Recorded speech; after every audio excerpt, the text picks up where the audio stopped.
Hello everyone and welcome to Sharkattack78's review of Drag Me to Hell. Hey guys, I'm back again. Today I'm going to be reviewing the movie Drag Me to Hell, which is Sam Raimi's latest horror epic. Basically, to start off, Drag Me to Hell is a great return from Raimi since his debut with The Evil Dead. He hasn't made a film in over 16 years, a horror film I mean. We're not counting Spider-Man, we're talking horror films here. Since Army of Darkness was fairly ill received. I can't imagine why, but that's how people are. Whereas now he's released this new film, Drag Me to Hell, which I do have to say is definitely one of the best horror films I've seen for a long time. Purely because this scared the shit out of me. I am not kidding, this is a terrifying movie. It genuinely is. It's fun, as way that Sam Raimi always makes his films, but it is genuinely terrifying. There are some scenes in it I never expected to basically jump out of my seat at. But yeah, I ended up doing it. One of the scenes in question involves a handkerchief.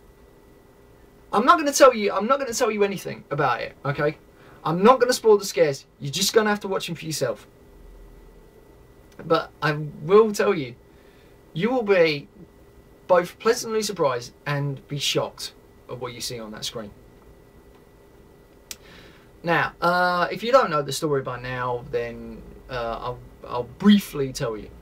It's basically about a woman who's a loan officer, and this gypsy woman ends up coming in asking for an extension on a loan because she's about to lose her house.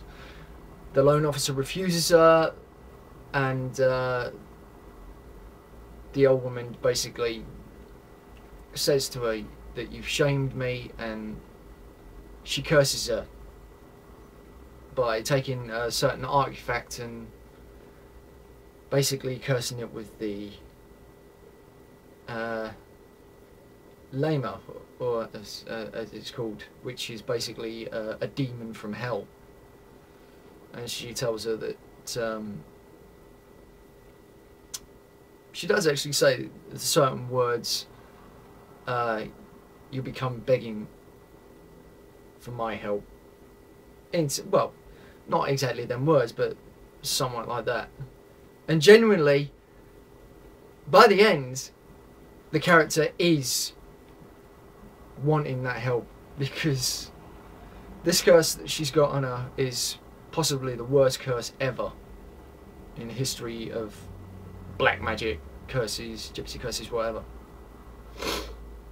The thing that most affected me about this film is that I do actually believe in the occult. I believe in all that stuff, because there's got to be something like that.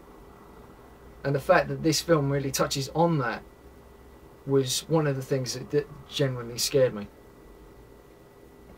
A lot of people saying devils, no such thing. But how do we know?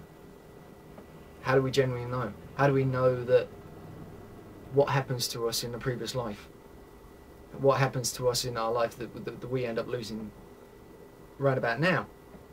Nobody knows. And that's what Drag Me to Hell touches on. The paranoia of what will genuinely happen if something like this happens to you. Now, Sam Raimi has crafted a really good script here. The scares are in the right place. There is some humour. There is some humour like you would have got from Evil Dead, which is funny, but you're only laughing for just about so much of the time. He gives you so much to laugh at, and then he hits you with the scares again. And this film is generally scary. There's hardly any gore. There's only about 2 scenes which mention just a tiny bit of gore. The rest is what you can't see. That's what scares you. Now, you don't know whether the character who's Christine, who's actually played by Alison Lohman, sorry, is genuinely having these things happen to her, or whether it's actually part of her subconscious. But either way, when you start seeing the shadows, you start to play with your mind. Is she really seeing these things? Are they really coming after her?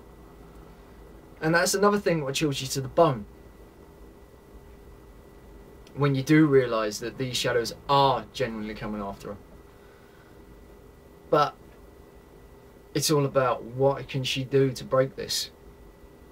And yeah, the most simple solution isn't always the easy one, as you will actually find out in the film. Now, a lot of people have been bugging about the ending, saying it's a cop-out, blah blah blah, everything like that. You saw it coming, so what if you saw it coming? So what? It wasn't about whether you saw it coming, it was the fact that you were waiting for it to happen. And that's exactly what I was doing. I knew the ending way, you know, like in the middle of the movie. I was just waiting for it to happen and see how Sam Raimi was going to envision it on the screen. And I've got to say, it was generally horrifying. I mean, literally, I sat there with my mouth, jaw bunched to the floor. I was that shocked by that ending. Which to me was, as someone else once said on some other website, it was the cherry on the cake, which it was. It was exactly what I expected to see, but I didn't know which way it was going to be done. I thought it was just going to be like a quick but it wasn't. It was a fairly long, terrifying scene. It was generally chilling, really chilling. And that's what Sam Raimi is good at.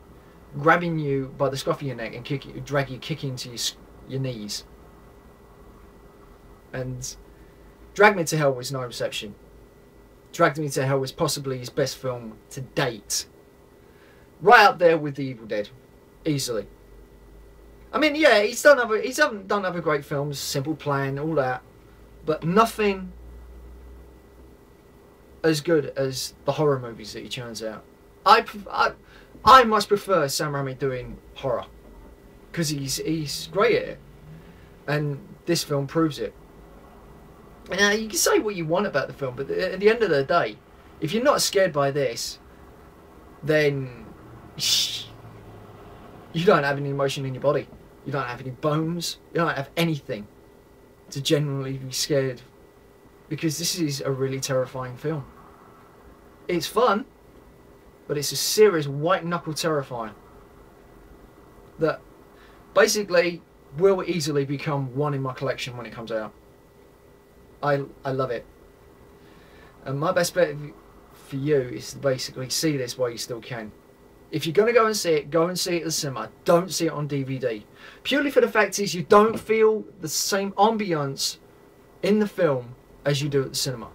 As soon as the film starts, it sets up a really unsettling atmosphere, which eventually does build up into a crescendo right until the end. And in order for you to be able to be genuinely scared by this, you have to see it at the cinema. There are a lot of things that you won't get on the DVD. You won't feel the sounds, the certain sights that are seen, especially some of the jump moments. So, while you still got a chance, go and check this one out if you love horror and if you're a Sam Raimi fan. Oh, and by the way, don't piss off any gypsies.